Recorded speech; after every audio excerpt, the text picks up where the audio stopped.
Seigneur, ce matin, on est dans la maison de Dieu, ensemble, pour louer Dieu. David me montrait un texte dans la parole de Dieu. Il dit, regarde la chose, quelle drôle d'expression. Il est beau de louer l'Éternel. Mais ce matin, on veut dire aussi qu'il est bon de louer l'Éternel. Il n'est pas simplement beau, il n'est pas simplement merveilleux, notre Seigneur, mais il est bon aussi. Et mon ancien, il dit quelque chose de bon, c'est encore mieux que quelque chose de beau. Et ce matin, celui qui est bon, celui qui s'appelle Jésus, il est là. Il est au milieu de nous ce matin. Nos yeux physiques ne le voient pas à nous, mais notre cœur le ressent ce matin. Et quand il est là, notre cœur bat.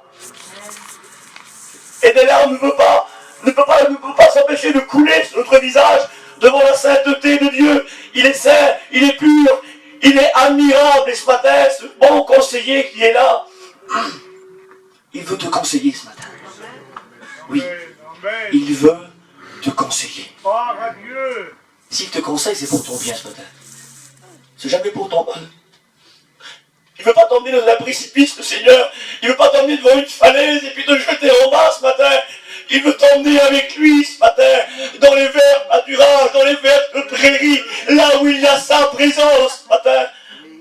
Est-ce qu'il y a des hommes et des femmes ce matin qui sont désireux de la présence de Dieu? Levez vous-même ce matin. Ce matin, je veux tout recevoir ce qui vient de lui. Merci Seigneur, j'ai été tracassé, vous savez, parce que les frères m'ont dit, tu feras le culte dimanche. Je l'ai pris avec sourire, et puis en rigolant, mais dans mon cœur, il avait un poids sur moi. Je dis, Seigneur, il faut que tu parles, toi. Il faut que ça soit toi. Pas que ce soit moi, Seigneur. Les frères m'ont appris aux écoles, ils me disaient, lorsque vous allez entendre quel message, quelle beauté, comment qu'il a prêché, la gloire, elle revient à l'homme, là. Mais quand vous allez entendre, merci Seigneur pour la grâce, merci pour la parole de Dieu ce matin. Il dit là, à ce moment-là, la parole, la gloire revient à Dieu. Et ce matin, c'est ce que nous voulons, que la gloire lui revienne entièrement à lui. Alors ce matin, avant d'ouvrir la Bible avec vous, je remercie mes frères ce matin. Je remercie Rocky, je remercie les frères qui sont là ce matin, tous ceux qui travaillent ensemble en œuvre de Dieu, de m'avoir laissé la place ce matin pour vous apporter le conseil de la parole de Dieu. J'ai besoin du Seigneur ce matin. J'ai besoin que Dieu me donne pour pouvoir vous donner ce matin. J'ai rien, moi. J'ai rien du tout ce matin. Je suis un homme, j'ai rien du tout ce matin. Mais je sais que mon Dieu peut me donner quelque chose pour vous ce matin. Il peut vous donner de la nourriture. Le texte de la Bible dit c'est lui qui fournit de la semence au sommeur. Et ce matin, il va te fournir ce que tu as besoin. Amen. Alors ce matin, je demande à Rocky de se lever, il y a Kali, et de me présenter au Seigneur. Béni soit ta grâce, Seigneur. Bénissons de ton notre frère, au côté de votre main, il reçoit ton foi, afin qu'il puisse transmettre ta parole, ce qu'il a reçu de ta part, que ça rentre dans notre cœur, Seigneur. Il ne faut pas regarder à dehors, penser à ce qui arrive aujourd'hui, mais penser qu'à toi, penser à ta parole, penser ce que tu vas dire, penser ce que tu vas faire, que nos pensées deviennent tes pensées. Seigneur, anime ton serviteur, et que chaque frère, chaque sœur qui est là, chaque prédicateur étudiant, que celui qui ne pense même pas de être béni, puisse être béni par toi. N'oublie personne, Seigneur. N'oublie personne et serre-toi notre frère. Et que mon nom soit béni. Amen. Amen. Ton nom, Seigneur, ce matin, de ta grandeur, Seigneur Jésus-Christ, au milieu de nous. De bénir ton serviteur dans cette matinée. Que la parole de Dieu puisse tomber dans nos cœurs. Que la parole de Dieu puisse tomber à nos vies. Pour celui qui a besoin, celle qui a besoin. Que tout le monde dans cette matinée puisse recevoir un mot de Dieu. Chacun qui se réclame à toi, celui qui a peur dans son cœur, celui qui est découragé. Bénis-le par ta parole, Seigneur, ce matin. Serre-toi ta chose, bénis-le. Que l'onction du Seigneur tombe dans ce lieu et remplisse les cœurs, Seigneur, de chacun. Que ton nom soit béni et glorifié. Merci, Seigneur. Il y a une présence de Dieu dans ce lieu ce matin. Oui, il y a une présence de Dieu dans ce lieu ce matin. Lorsque je suis rentré dans la réunion ce matin, Seigneur, ce matin, je n'ai pas la prétention de dire ça, mais la présence de Dieu, elle était comme palpable. Dieu était là. Et ce matin, ça a réjoui mon cœur. Ça a réjoui mon cœur ce matin de voir l'atmosphère de la réunion, de voir le climat qu'il y a dans cette réunion ce matin. Dieu ne vous oubliera pas ce matin. Merci au Seigneur. On lit un texte de la parole de Dieu ensemble ce matin qui se trouve dans l'évangile de Luc. Luc au chapitre 2, verset 41. Lorsque nous lisons la Bible, la parole de Dieu, il n'y a pas beaucoup de textes dans la parole de Dieu où il nous est parlé de l'enfance de Jésus. Où il nous est parlé de l'adolescence de Jésus. On ne sait pas trop de quelle manière il a grandi, qui étaient ses copains, qui il côtoyait, quelles étaient ses habitudes en tant que jeune garçon. Il y a pratiquement quelques textes dans la parole et je l'ai choisi un ce matin avec l'aide de Dieu qui se trouve dans l'évangile de Luc au chapitre 2 et verset 41. Je vous fais la lecture ce matin. Les parents de Jésus allèrent chaque année à Jérusalem, à la fête de la Pâque. Et lorsqu'il fut âgé de 12 ans, ils y montèrent selon la coutume de la fête. Puis, quand les jours furent écoulés et qu'ils s'en retournèrent, l'enfant Jésus resta à Jérusalem. Son père et sa mère s'en aperçurent pas, croyant qu'il était avec leurs compagnons de voyage. Ils firent une journée de chemin et ils cherchèrent parmi les parents et leurs connaissances. Mais ne l'ayant pas trouvé, ils retournèrent à Jérusalem pour le chercher. Au bout de 3 jours, ils trouvèrent dans le temple, assis au milieu des docteurs, les écoutant et les interrogeant, et tous ceux qui l'entendaient étaient frappés de son intelligence et de ses réponses. Quand ses parents le virent, ils furent saisis d'étonnement. Et sa mère lui dit, « Mon enfant, pourquoi agis-tu de la sorte avec nous? Voici ton père et moi, nous te cherchions avec angoisse. » Il leur dit, « Pourquoi me cherchiez-vous? Pourquoi me cherchiez-vous? Ne savez-vous pas qu'il faut que je m'occupe des affaires de mon père? » Mais ils ne comprirent pas ce qu'il leur disait. Puis il descendit avec eux pour aller à Nazareth, et il était soumis à sa mère. Sa mère gardait toutes choses dans son cœur. Et Jésus croissait en sagesse, en stature, en grâce devant Dieu. Alléluia. Lorsque je lis le passage de la Bible, la parole de Dieu, ben ça me permet à moi ce matin de jeter un coup d'œil dans la famille de Jésus. Et lorsqu'on voit dans ce passage, on voit ses parents, on le voit lui avec ses parents. Il va entreprendre un voyage dans un but spirituel. Il va pour la fête de la Pâque, il part de Nazareth à Jérusalem. Il va faire environ 100 km. Il y a une centaine de kilomètres Nazareth-Jérusalem. Et puis je ne vous cache pas, ce matin, que j'imagine un petit peu la joie dans le cœur des parents de Jésus. La joie dans le cœur de Jésus. On monte à Jérusalem pour voir la puissance de Dieu, pour célébrer la Pâque. Imaginez un petit peu, ils ont fait 100 km à pied. Je pensais, c'est dans l'hiver, chez nous, dans l'église, il y a des gens qui ont leur voiture, ils ont leur auto, ils ont leur camion, et puis ils ont peur de faire 20 km pour Dieu. Peur de se déplacer pour aller à la réunion. Peur de sortir de nos caravanes parce qu'il fait froid pour venir à la réunion. Ils ont marché à pied sur les chemins de Nazareth. Ils ont marché à pied, il faisait chaud, il y avait de la chaleur. Leurs pieds étaient fatigués, ils étaient fatigués. Ils ont marché pour leur Dieu. Et puis là, ils arrivent à Jérusalem. Ils vont célébrer la fête. Ils arrivent et puis ils célèbrent la fête de la Pâque. Ils se réjouissent tous ensemble. Après s'avoir réjoui, après les réjouissances, après avoir célébré la fête, ils repartent. Ils partent et puis ils partent de Nazareth, ils marchent. Et puis là, ses parents s'aperçoivent que Jésus n'est plus là. Il n'est plus là. Et puis j'ai dit, Seigneur, comment ont-ils fait pour oublier Jésus? Comment ont-ils fait pour l'oublier? Est-ce que Marie était une femme avec de la négligence? Est-ce qu'elle a négligé son fils? Est-ce qu'elle n'a pas su prendre soin de lui? Est-ce qu'elle n'a pas fait attention à Jésus? Est-ce que son père adoptif était un homme, excusez-moi du mot ce matin, est-ce qu'il y avait du laxisme dans sa vie? Est-ce qu'il y avait du laisser-faire? Merci Joël. Merci mon frère. Est-ce que les parents de Jésus étaient des gens négligents? Est-ce que vous êtes posé la question, Jean? Est-ce qu'ils étaient négligents? Est-ce qu'il y avait de la négligence? Et puis, en lisant la parole de Dieu, on s'aperçoit que les parents de Jésus lui ont prodigué le plus de soins possible, le plus d'amour possible. Donc ce n'étaient pas des gens négligents. Ce n'étaient pas des gens qui avaient du frénétisme de leur vie, il n'y avait pas de laisser faire. Ils aimaient leur enfant, ils aimaient Jésus. Mais voilà, ils ne se sont même pas aperçus que Jésus n'était plus là. C'est à cause de la manière dont ils voyageaient.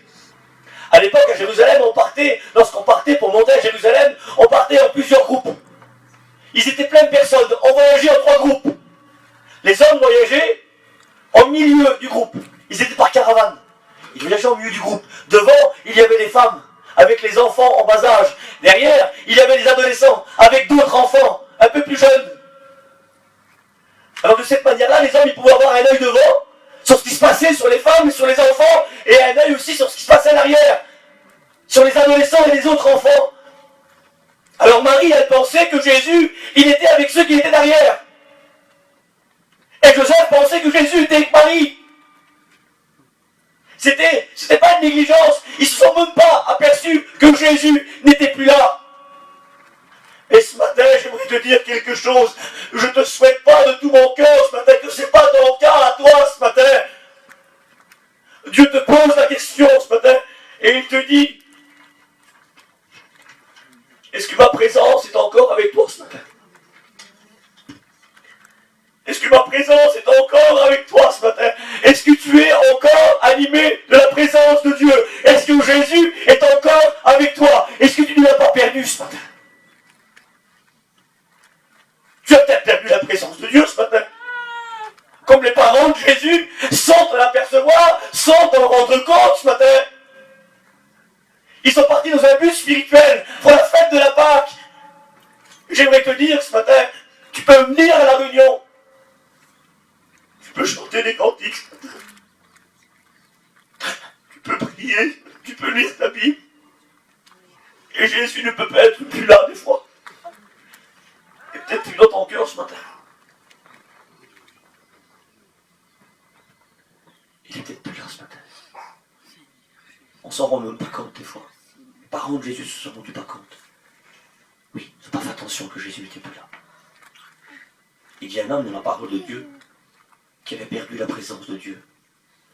Sa vie à lui, elle n'était plus alimentée par Dieu. Sa vie à lui, elle n'était plus remplie du Saint-Esprit. Sa vie à lui, elle n'était plus débordante de cette énergie de Dieu qui te pousse à avancer de l'avant. Et puis ça n'est pas rendu compte. J'aimerais vous lire ce matin un texte de la parole de Dieu qui se trouve dans le livre des Juges. Selon la Bible ce matin, Juges au chapitre 16. Qu'est-ce qu'il est écrit ici? Juges chapitre 16 et verset 18.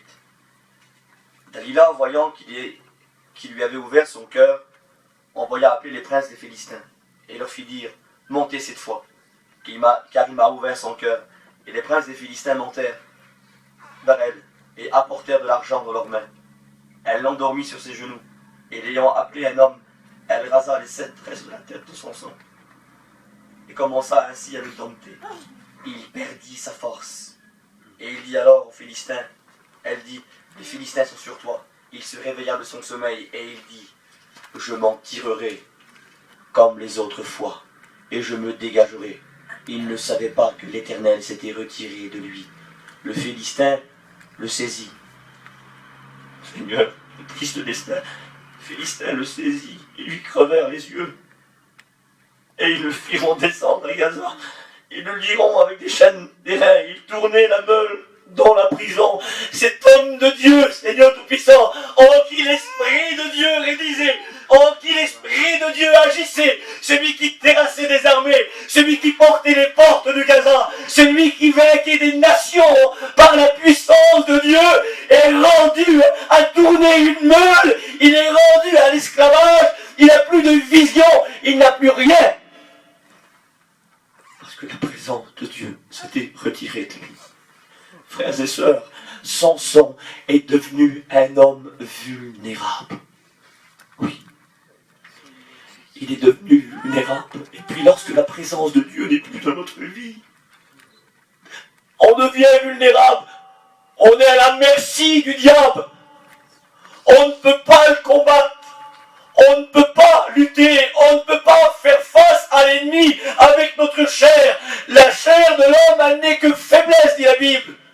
Tu ne peux pas combattre le diable avec tes moyens. Tu ne peux pas le combattre avec ton intelligence, tu ne peux pas le combattre avec tes forces, avec ta science, avec ta sagesse. La puissance de l'ennemi est bien trop forte pour toi. Oui, les moyens humains sont trop faibles devant l'ennemi. Tant que Samson était animé de la présence de Dieu, il pouvait faire face au diable. Il pouvait le combattre. Oui, mais lorsque la présence de Dieu s'est retirée de lui, sans le savoir, il était vulnérable. Et ce matin, peut-être que tu ne sais pas, mais tu es vulnérable. Tu ne sais pas, peut-être ce matin, mais tu es en danger. Tu es en danger spirituel ce matin. Tu es peut-être vulnérable parce que la présence de Dieu n'est plus sur ta vie. J'ai marqué ici, lorsque la présence de Dieu se retire de nous, nos yeux deviennent vulnérables. On perd la vision de Dieu, la vision de l'amour de Dieu. Cette vision laisse place à celle qui relève les fautes. Elle laisse place à celle qui relève les fautes des frères et des sœurs. Lorsque l'Esprit de Dieu n'est plus sur nos yeux, lorsqu'il n'y a plus le collier de Dieu sur nos yeux, alors on voit les fautes des autres. Oui. Le moindre faux pas, on le détecte. La moindre erreur, on la relève. Oui, frères et sœurs, on ne regarde plus avec une vision d'amour, mais tout à coup, nos yeux deviennent comme ceux des... Je ne sais pas, Seigneur, mais ce sont des yeux de condamnation. Il semblerait qu'il y a des lasers dans les yeux avec des fusées qui vont tuer tout le monde. Vous avez jamais vu ça, vous? Des chrétiens qui vous regardent avec une méchanceté dans leur regard. Mais comment se fait-il, Seigneur? Comment se fait-il qu'un homme de Dieu, une femme de Dieu, qui porte le nom de chrétien, peut avoir un regard de jugement et de condamnation sur quelqu'un?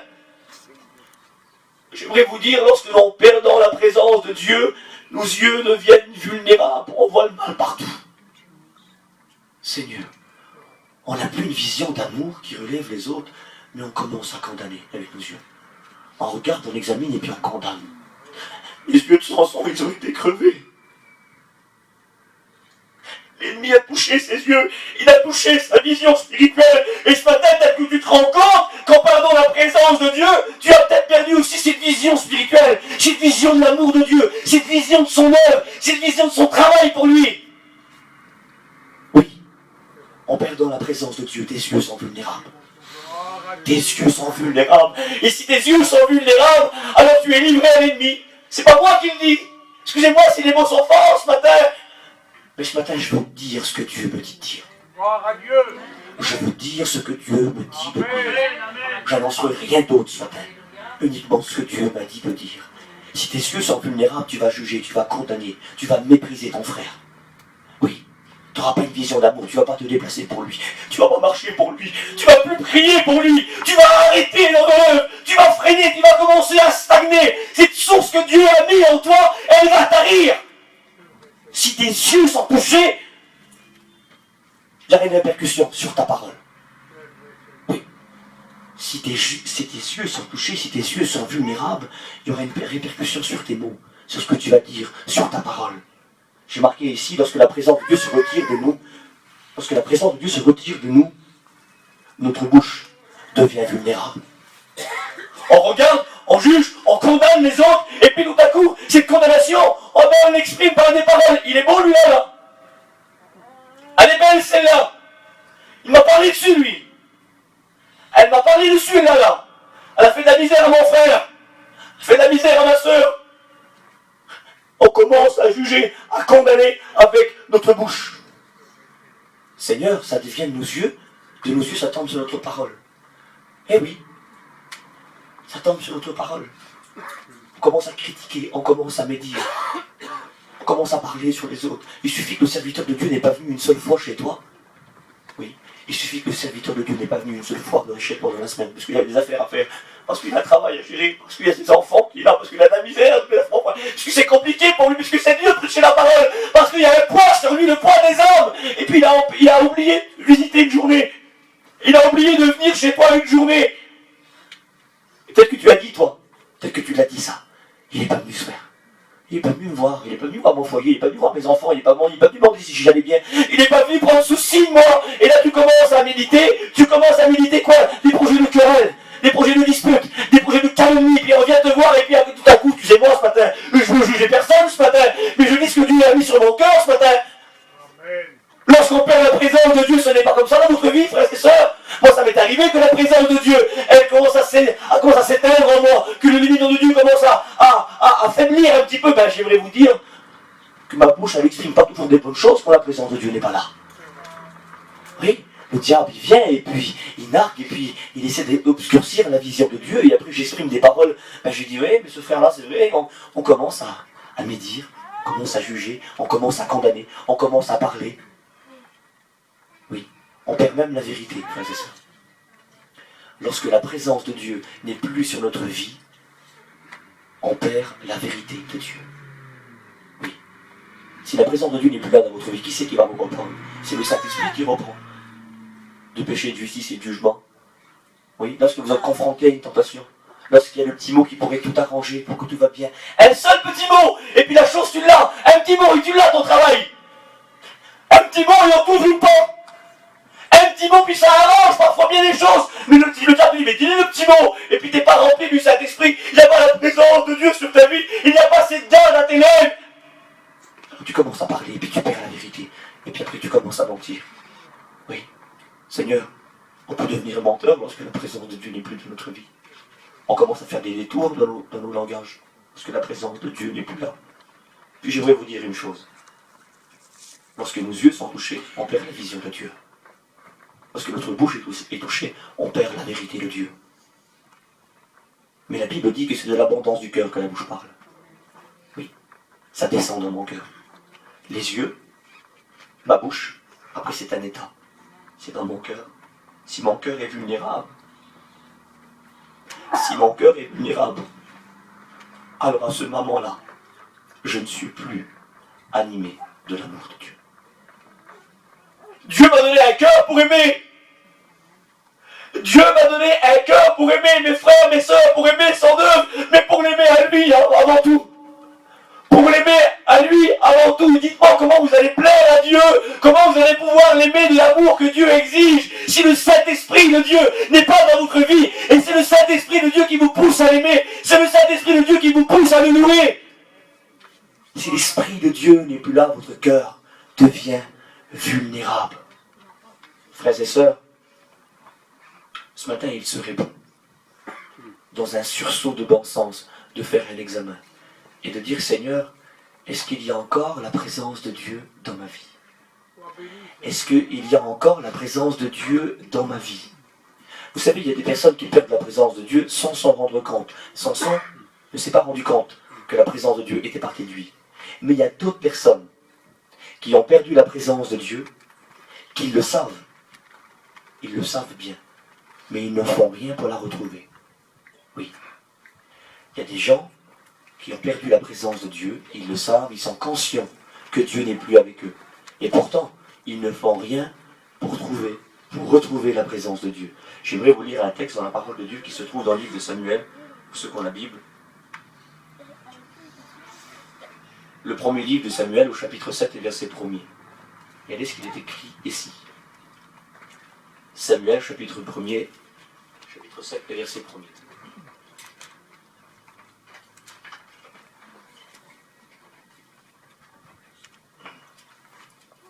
Les gens de Kirjath-Jarim virent, et ils firent monter l'arche de l'Éternel.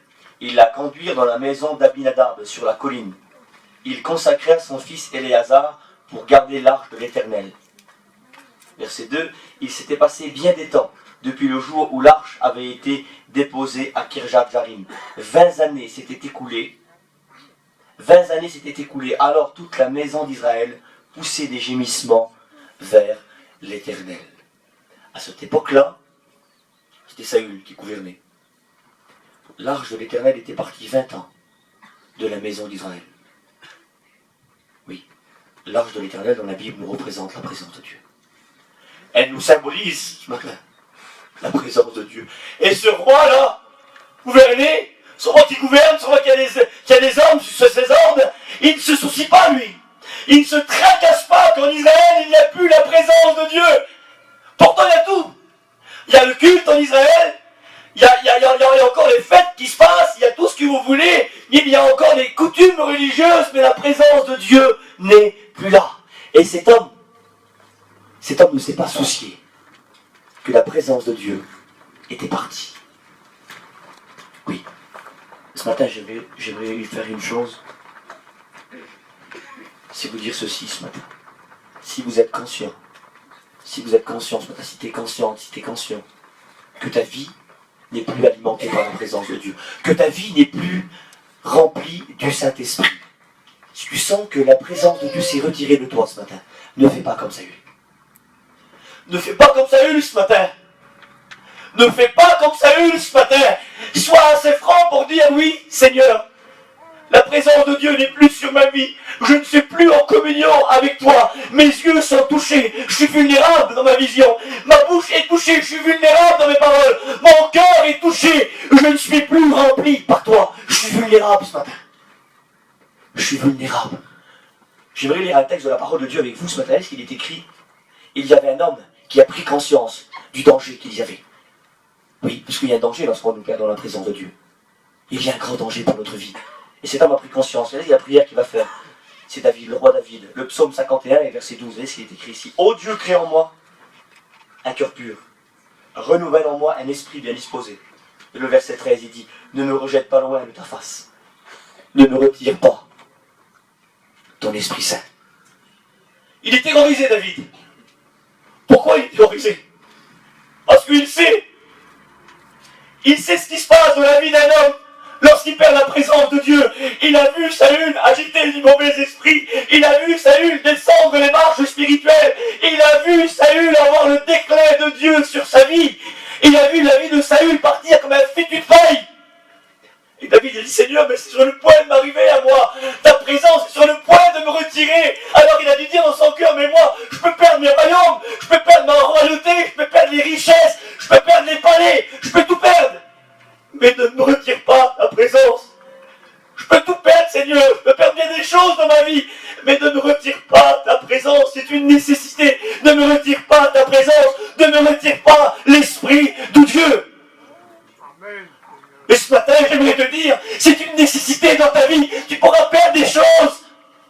Tu pourras perdre des choses, mais ne perds pas l'Esprit de Dieu. C'est elle qui te rend victorieux dans tes combats. C'est elle qui te porte. C'est elle qui te fait avancer. C'est elle qui te fait aimer. C'est elle qui te fait avoir une vision spirituelle. C'est elle qui te fait parler pour ton prochain. C'est elle qui te fait prier. C'est elle qui te fait triompher ce matin. Alors ne perds pas l'Esprit de Dieu dans ta vie. Ne sois pas sur un déclin spirituel comme Saül. Fais comme David ce matin. Laisse-toi et dis, Seigneur, ne me retire pas l'Esprit Saint ce matin. Ne me retire pas l'essentiel ce matin, le Saint-Esprit de Dieu dans ma vie. David a fait quelque chose, frères et sœurs. Vous savez ce qu'il a fait? Regardez ce qu'il a fait. Et ce matin, j'invite chaque chrétien, chaque chrétienne qui ont pris conscience que c'est grave de perdre la présence de Dieu, qu'il faut l'avoir dans votre vie. Impérativement, ce matin, il faut la présence de Dieu sur votre vie. Alors ce matin, je vous invite à avoir la même attitude que David. Regardez ce que David a fait. Chronique, le premier livre des Chroniques au chapitre 13 et verset 5. David assembla tout Israël, depuis le Sichor d'Égypte jusqu'à l'entrée de Hamath, pour faire venir de Kirjat-Jarim l'arche de Dieu. Et David et tout Israël monta à Balaam sur Kirjat-Jarim, qui est en Juda, pour faire monter de l'arche de Dieu, devant laquelle invoque le nom de l'Éternel qui réside entre les chérubins. David a eu ce réflexe, ce bon sens de Dieu. Il s'est réveillé et puis il est allé chercher la présence de Dieu. Et ce matin, c'est ce qu'il faut que tu fasses. Il faut que tu sois comme David. Seigneur, moi je me lève ce matin parce que je suis vulnérable dans mes yeux. Parce que ma vision a été touchée. Ce matin, moi je me lève, Seigneur, parce que mes paroles ne sont plus imprégnées de toi. Parce qu'il n'y a plus la vie dans mes mots, Seigneur. Mon langage est devenu vulnérable. Ce matin, je me lève. Amen. Mon cœur est touché ce matin. Mon cœur est vulnérable. Alors je me lève et je veux demander ce matin à ce que Dieu revienne dans ma vie. Voudrais-tu faire comme David ce matin? Amen. Et voudrais-tu être cet homme, cette femme qui ramène la présence de Dieu dans sa vie? Et ce matin, le Seigneur te dit, invoque-moi. Gloire à Dieu. Invoque-moi et je te répondrai. C'est ce que Dieu te Parle-moi et je te répondrai. Tu as peut-être perdu la présence de Dieu inconsciemment ce matin. Dieu est celui qui veut te renouveler. Amen. Tu es peut-être conscient ce matin que Dieu n'est plus là. Fais comme David ce matin, lève-toi. Amen. Et dis Seigneur, moi je vais ramener la présence de Dieu dans ma vie. Voulez-vous qu'on ferme nos yeux ce matin et qu'on prie le Seigneur? Seigneur, je vais venir ce matin. Je vais venir ce matin pour ta présence au milieu de nous. Seigneur, ce n'est pas par une volonté d'homme qu'une prophétie est apportée, mais c'est poussé par le Saint-Esprit que les hommes ont parlé de ta part. Ce matin, le vœu de mon cœur, Dieu, c'est que tu as parlé un cœur, une vie qui a besoin de toi. Que c'est triste, Seigneur, un homme, une femme qui a plus la présence de Dieu dans sa vie. Que c'est triste, Seigneur, un couple qui n'est plus animé de la présence de Dieu. Que c'est triste la vie d'un garçon et d'une jeune fille lorsqu'il n'y a plus la présence de Dieu. Ce matin, tu es un Père qui a compassion de nous. Tu as compassion de tes enfants ce matin. Et tu veux nous accompagner tous les jours de notre vie par ta présence. Ta présence est celle qui nous conduit ce matin. Ce matin, je te prie pour l'auditoire, Seigneur, s'il y a des personnes dans ce lieu qui ont perdu ta présence ce matin. Seigneur, réveille-les ce matin. Au nom de Jésus, réveille-les ce matin. Qu'ils puissent prendre conscience ce matin que tu es celui qui désire habiter leur cœur, leur vie, pour que leur vie soit victorieuse en toi ce matin. Seigneur. Seigneur, ce matin, agis par le Saint-Esprit de Dieu. Touche les cœurs ce matin. Touche les vies, Seigneur, ce matin. Ta parole est annoncée. J'ai fait ce que tu m'as demandé de faire ce matin. Alors, Seigneur, ce matin, confirme ta parole. Confirme-la ce matin, Seigneur. Tu ne parles pas pour rien dire. Tu parles au cœur ce matin, Dieu. Ce matin, je n'ai pas honte, Seigneur, moi, de me lever. Pour que la présence de Dieu demeure dans ma vie ce matin. Pour que je sois un triomphant pour toi ce matin. Parce que c'est par toi que je triomphe ce matin, Seigneur. Remplis-moi, remplis-moi du Saint-Esprit ce matin, remplis ma vie de toi. Je veux garder ta présence ce matin dans ma vie. Ce matin, s'il vous plaît, de la liberté de Dieu ce matin. De la liberté du Saint-Esprit de Dieu ce matin. Si tu réalises dans ton cœur que tu as perdu la présence de Dieu, que la présence de Dieu n'est plus sur ta vie, que tu es devenu une chrétienne, un chrétien fade et tiède ce matin, le Seigneur veut te rendre bouillant ce matin. Il veut te rendre bouillant ce matin. Ce matin, fais comme David. Il faut que tu te lèves ce matin pour ramener la présence de Dieu dans ta vie. David s'est levé, il est allé chercher l'arche ce matin. Ce matin, dans la liberté de Dieu, s'il y a une personne qui a perdu l'Esprit de Dieu, qui sent que l'Éternel s'est retiré de lui ce matin, qui sent que sa vie n'est plus alimentée par Dieu, alors lève-toi ce matin dans la liberté de Dieu. Je fais cet appel ce matin. Est-ce qu'il y aurait une personne qui veut ramener la présence de Dieu dans sa vie ce matin? Est-ce qu'il y a une seule personne ce matin qui voudrait dire, oui Seigneur, moi je veux ramener la présence de Dieu dans ma vie ce matin? Merci, le Seigneur te voit. Il y a des gens qui répondent à l'appel de Dieu ce matin et qui veulent que leur vie soit remplie du Saint-Esprit. Voudrais-tu être rempli de Dieu ce matin? Voudrais-tu que la présence de Dieu demeure sur ta vie ce matin? Voudrais-tu cette femme qui est remplie de Dieu, qui vit une vie de communion personnelle et intime avec Dieu ce matin? Ce matin, tu veux ramener sa présence? Lève-toi ce matin. Merci ma soeur, le Seigneur te voit. Merci mon frère, Dieu te voit. Est-ce qu'il y a d'autres personnes? Laissez le Saint-Esprit de Dieu vous pousser ce matin. Merci, Dieu te voit. L'auditoire se lève ce matin. Il y a des cœurs qui ont pris conscience ce matin que le danger est imminent et que nous sommes vulnérables sans Dieu. Alors ce matin, il y a des cœurs qui répondent à l'appel de Dieu. Ce matin, laissez-vous envahir par le Saint-Esprit. Laissez-le souffler sur vous ce matin. Dieu est celui qui veut vous animer ce matin. Lève-toi ce matin, ne résiste pas. Lève-toi, tu t'as parlé ce matin. Ramène la présence de Dieu dans ta vie. Fais comme David ce matin. Ne reste plus tiède. Ne reste plus froid ce matin. Mais sois bouillant ce matin.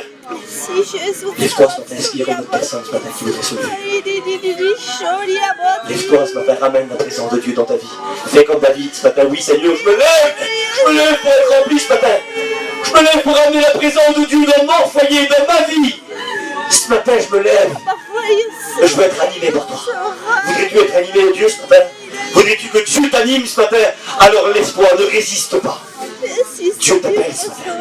Merci, le Seigneur te voit. Alléluia ce matin. On reste dans cette communion ce matin. Je demande à Rocky de venir ici ce matin et de prier pour que la présence de Dieu descende sur vous ce matin. Vous restez debout ce matin. Et dans la liberté de Dieu, s'il y a d'autres personnes qui veulent se lever, qui veulent se joindre, qui veulent ramener la présence de Dieu dans leur vie ce matin, alors à travers ce court moment que nous avons ce matin, levez-vous. Je demande à Rocky de venir ici de prier Seigneur pour vous ce matin. Que Dieu vous bénisse.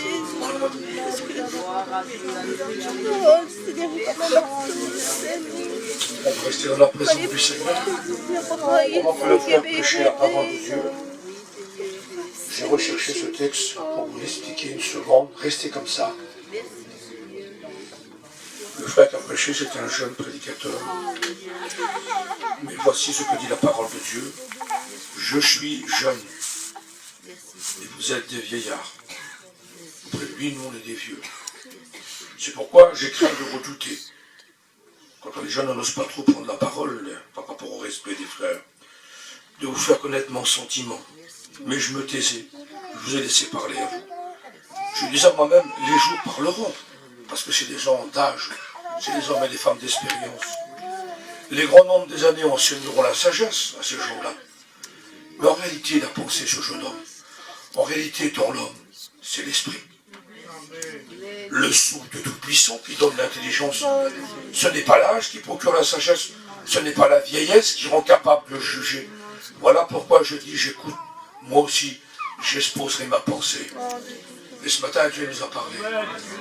Il t'amène, que ce soit par un jeune, que ce soit par un vieux, Dieu nous a parlé. Si tu n'as pas l'esprit, t'es rien. Tu peux avoir une grande connaissance, t'es rien.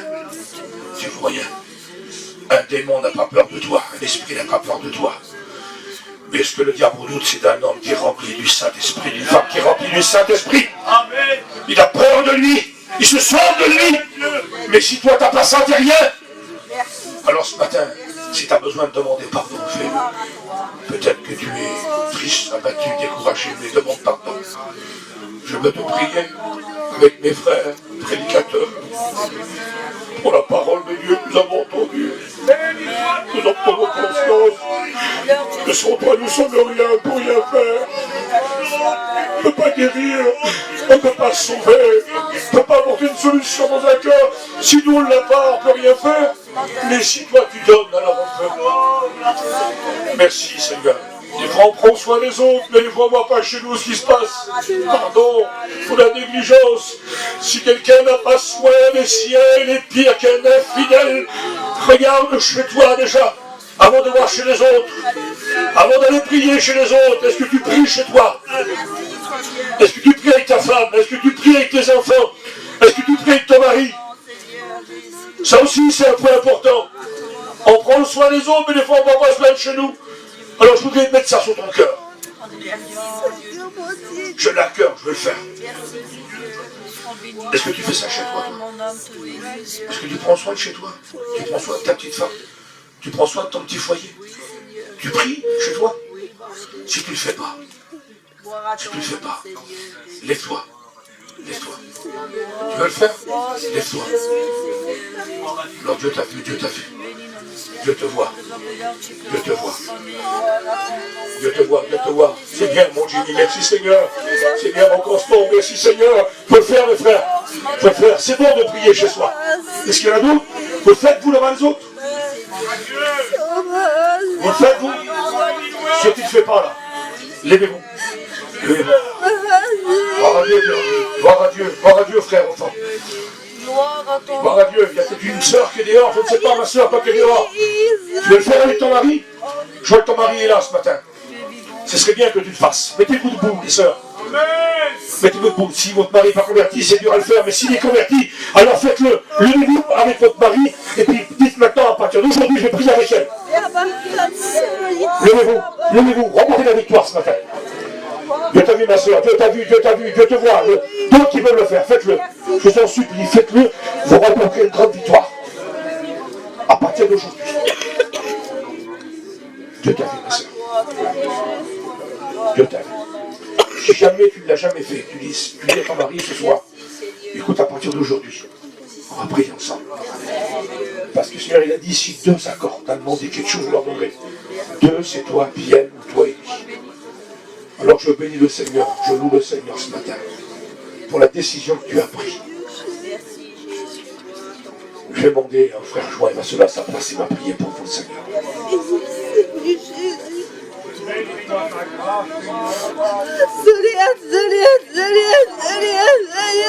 Oh mon Dieu, ce matin, la parole de Dieu. Le Père et la dévotion. Le message de Dieu, ton esprit, ne te retire jamais de moi, Seigneur.